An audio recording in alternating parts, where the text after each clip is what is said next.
What's up, guys? It's Jason Dsouza. I hope you all are having a great day. And today I'm going to be talking about the 10 mistakes I made when I first started real estate. So first of all, we have mindset. And when I first started real estate, I was not in the right mindset at all. And that was because I was just finishing up school and I was going into a field that was completely different from what I had planned to go into.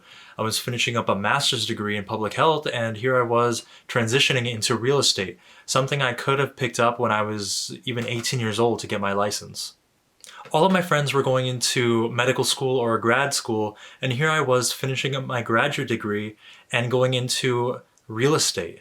So that was completely messing up my mindset. So when I started, I wasn't giving my 110% into real estate because I felt like I was making the wrong decision. And because of this, my emotions were all over the place. Now, of course, this is a very emotional thing. You don't feel like you're confident enough to take on this new field that you're getting started into. And that's what kept me from growing my first year of real estate. Now, this kind of ties in with my second mistake, which is not knowing your why. Not many people know why they do certain things that they do. And I'm not talking about making money because that's the result of doing what you do or doing what you love. I'm talking about something that you're passionate about. In the beginning, it might be because of money, and actually that's the reason why I did what I did. But what happened was, in my situation, after my first year, I had made a lot of money. I mean, around 50,000, and to you that might not be a lot, and to a lot of people that might be average, but to me, I had never received or earned that kind of money before. So when I had this, I lost my reason to work and my reason to do anything because I was complacent at that point. I had made enough money to support myself to a certain point, and I had no other goals, I had no other ambitions to push myself further.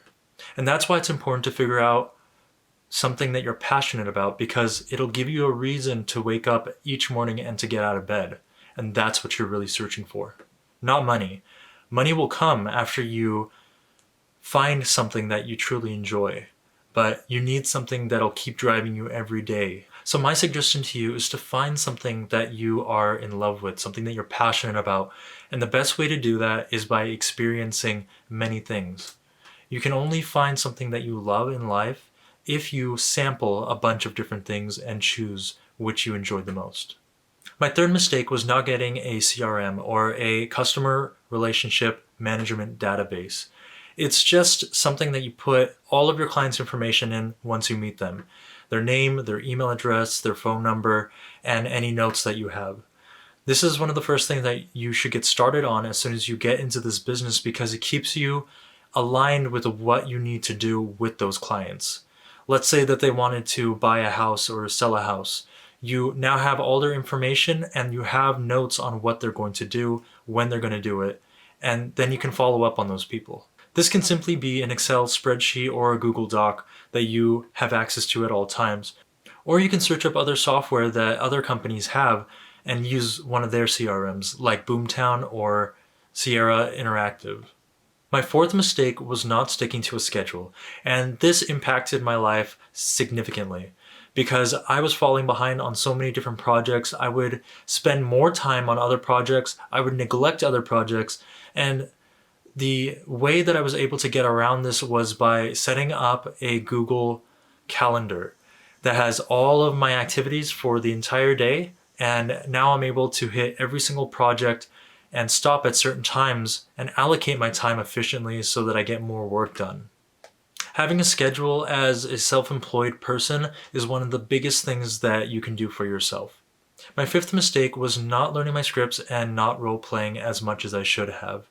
I knew about the scripts, I knew about role-playing, and I knew that I should have done them, but I was just holding back from doing that just because I was being lazy. And role-playing and learning your scripts really allows you to know what to say, when to say it, and how to say it to your clients. And the reason why you want to do these things is because it allows you to practice before you actually talk to someone. Because the last thing you want to do is practice on your clients, because you can potentially lose them at that point.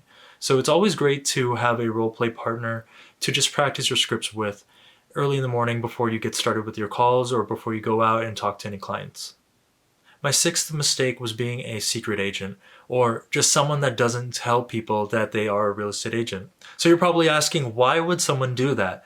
Well, in my case, I was so lost because I was finishing up school, I was transitioning into a new career, and I was kind of ashamed to be going into another field when I told everybody that I was going to finish my college degree up and go study for the MCAT and go to medical school. But everyone has a reason of why they don't like to share that they're a real estate agent. And this is a big mistake because you are preventing yourself from meeting more clients and meeting more people that will potentially want to work with you. Number 7, my 7th mistake that I made as a new real estate agent was shiny object syndrome. And that's when you are just bombarded by different software, different programs, different coaches, all at once, and you just don't know what to pick.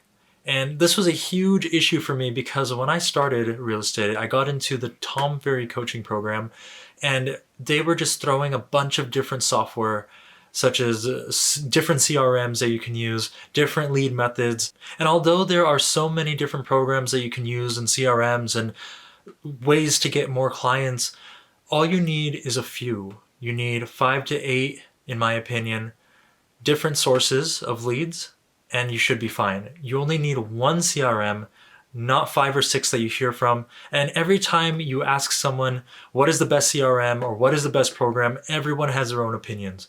So my suggestion is just get started with them. If it's door knocking, then go ahead and do that. Cold call, you can do open houses, you can do social media such as Instagram and Facebook by reaching out to your friends and family. There are many ways to get leads.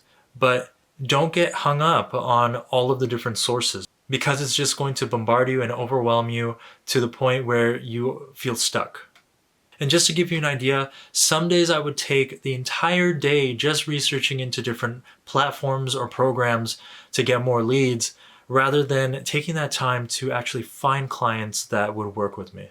My 8th mistake was not following what successful people were already doing. My suggestion for this is don't reinvent the wheel. There are tons of different ways that people have already figured out to get leads and to get business and what to use as a real estate agent, that there's no need for you to go and try to figure out new techniques. All you need to do is find out what's already been done and implement it.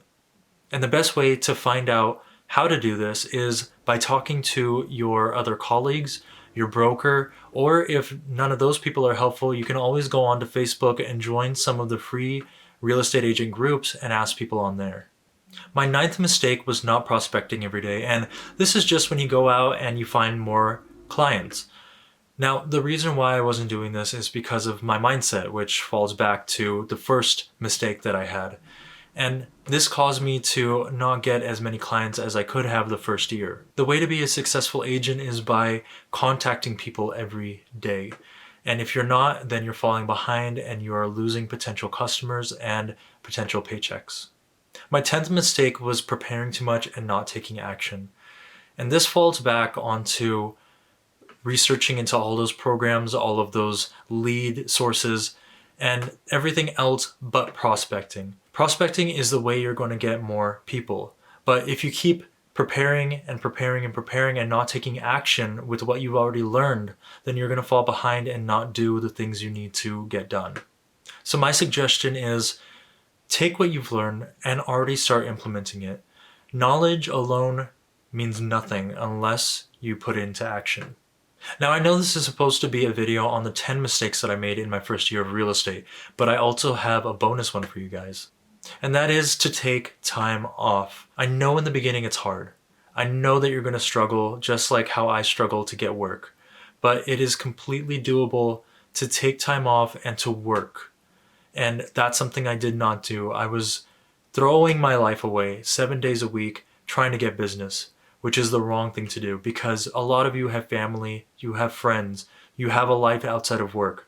And I know that work is important, especially if you are financially strapped, like how I was in the beginning. But work should not consume your life. Take at least one day out of the week to hang out with friends and family. so that you can appreciate them, because that's what it really comes down to. The things we do in life are for the people we love, and to spend more time with the people we love, and to give them a better time and our time. And with that being said, guys, thank you so much for watching. If you enjoyed this video, go ahead and hit the like button, hit the subscribe button, the notification bell, and if you have somebody that this video would help, go ahead and share it with them. I would really appreciate that too. Also, guys, I'm very into the stock market, so those videos are going to be coming up soon. And if you'd like to get 2 free stocks, go ahead and click on the link in the description below. Webull is giving 2 free stocks up to $1,400 if you deposit $100 into your account.